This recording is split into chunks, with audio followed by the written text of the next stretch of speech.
Muhammad Rizik Syihab alias Habib Rizik Syihab merayakan Hari Raya Idul Fitri 1443 dari balik rutan Bareskrim Polri.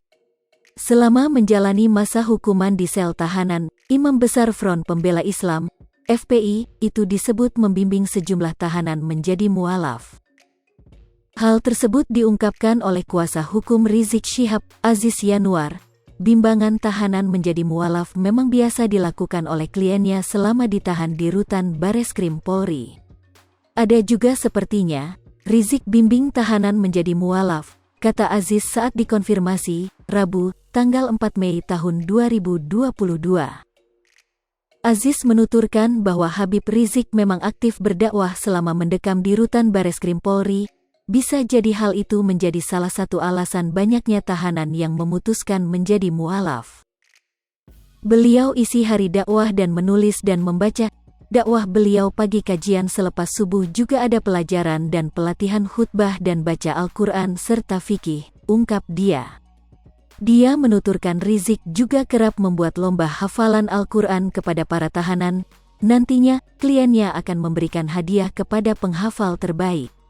Ada tesnya juga hafalan termasuk jika bagus dan lulus dapat hadiah dari Habib. Ada juga tausiah tiap abis sholat wajib. Ada beliau tulis beberapa buku, baru jadi satu sisanya ada beberapa masih proses, jelas dia.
Hai pemirsa Sri Popo TV, jangan lupa komen, like, dan subscribe, serta tonton terus berita-berita terupdate lainnya ya.